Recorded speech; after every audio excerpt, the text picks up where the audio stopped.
Jacob has 12 sons. Jacob has 2 wives and 2 concubines. 6 are born to Leah, his wife, and 2 to Rachel, his wife, and 2 to Zilpah, Leah's handmaiden, and Bilhah, Rachel's handmaiden. The 2 jealous wives, Leah and Rachel, and the 2 handmaids, Zilpah and Bilhah, who bear Jacob's children because of the jealousy of the 2 wives. Jacob falls for his maternal uncle Laban's trickery and marries Laban's first daughter Leah. But his love for Rachel, his first love and second wife, remains strong. Leah's children grow up emotionally troubled, seeing their father Jacob's lack of love for their mother Leah. Reuben, the eldest son, is angry and vengeful that his father Jacob only loves Rachel, his second wife, and not his mother Leah. Reuben engages in a sexual relationship with Bilhah, Rachel's maid and his father's concubine. Reuben is subsequently stripped of his birthright by his enraged father Jacob. Simeon is the second son of Jacob and his mother Leah. Simeon sees his mother unloved by his father and turns into a violent child with a strong distrust of love. Later, Simeon uses the rape of his sister Dinah as an excuse to indiscriminately slaughter the inhabitants of Shechem. He also takes the lead in killing Joseph, Rachel's son. Levi is the third son of Jacob and his mother Leah. Levi follows his older brother Simeon, fearing that he too will be abandoned. Levi then joins Simeon in the massacre of Shechem. Because of this, Levi, along with Simeon, is cursed by his father Jacob and scattered throughout Israel and is not allotted land. Fortunately, however, Levi's descendants, Moses the leader and Aaron the priest, serve God well, so Levi's descendants are scattered among the 12 tribes and serve God as priests in their respective tribes. Judah is the fourth son of Jacob and his mother Leah. Leah has given birth to 4 sons, so Jacob now treats her as his official wife. Growing up in this environment, Judah, unlike his other siblings, is affluent and uncomplicated.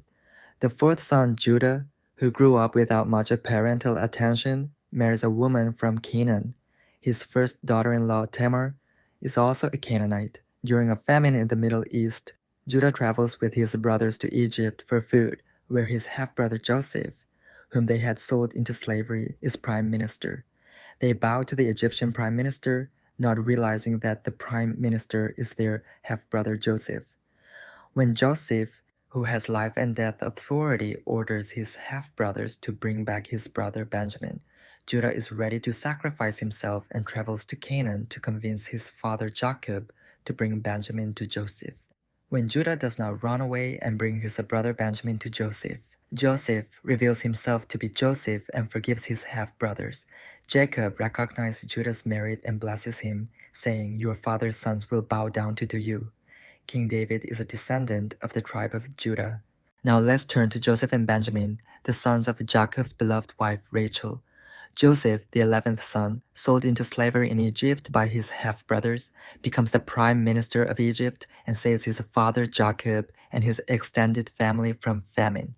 Jacob, who believes his beloved son is dead and is living in despair and pain, blesses Joseph with all the blessings a father can as soon as he sees him.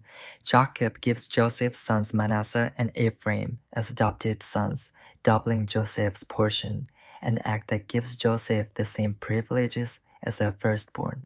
The 2 grandsons also become adopted by their grandfather Jacob, and each becomes one of the 12 tribes of Israel.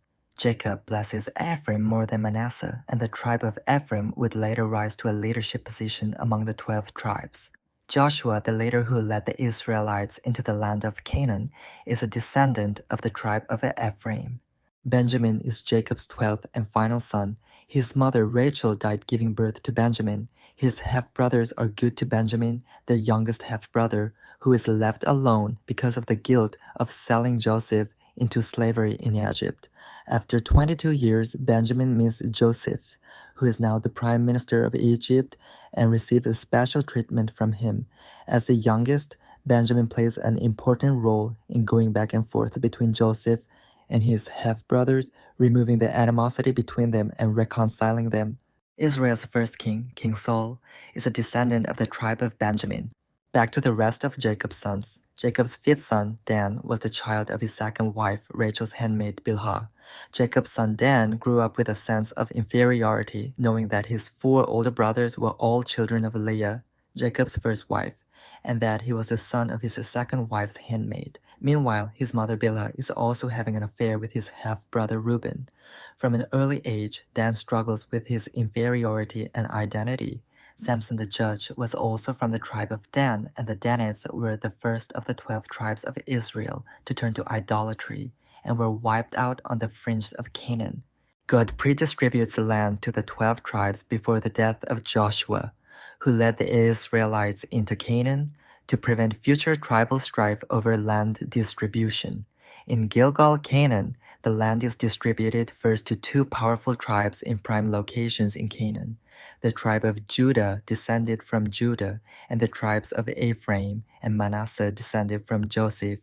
Then of the remaining tribes, the tribe of Benjamin is assigned a prime location on the border between the descendants of Joseph and the descendants of Judah. The land given to the tribe of Benjamin includes geographically important cities like Jerusalem, Jericho, Gibeon, and Bethel. Because the tribe of Benjamin was on friendly terms with the tribes of Judah and Ephraim, it appears that the land was allocated to Benjamin to balance the power between the 2 tribes. Note that after the death of King Solomon, the tribe of Benjamin supports the tribe of Judah and becomes a member of the southern kingdom, the kingdom of Judah, while the other 10 tribes separate from the kingdom of Judah to form the northern kingdom, the kingdom of Israel. Reuben, Jacob's first son, is allotted land east of the Jordan River before entering Canaan. Gad, Jacob's 7th son and the son of Leah's maidservant Zilpah, is also allotted land here. Meanwhile, the tribe of Simeon, which was cursed by Jacob, receives a portion of the land of the tribe of Judah. The tribe of Naphtali, the 6th son of Bilhah, Rachel's servant, and the tribe of Asher, the 8th son of Zilpah, Leah's servant, are allotted land on the northern flank of Canaan, Israel, which is vulnerable to foreign invasion. The tribes of the brothers Issachar and Zebulun, the 9th and 10th sons by Leah, his first wife, are assigned as neighbors in the Galilee region of Canaan. Distributing land by lot to the 12 tribes of Israel calls for divine guidance and fairness. However, we can see that the distribution of land among the 12 tribes was based on maternal origin and balance of power. The 12 tribes of Israel would have a major influence on the future King Saul and David and the formation of the northern and southern kingdoms of Israel. Thank you for watching.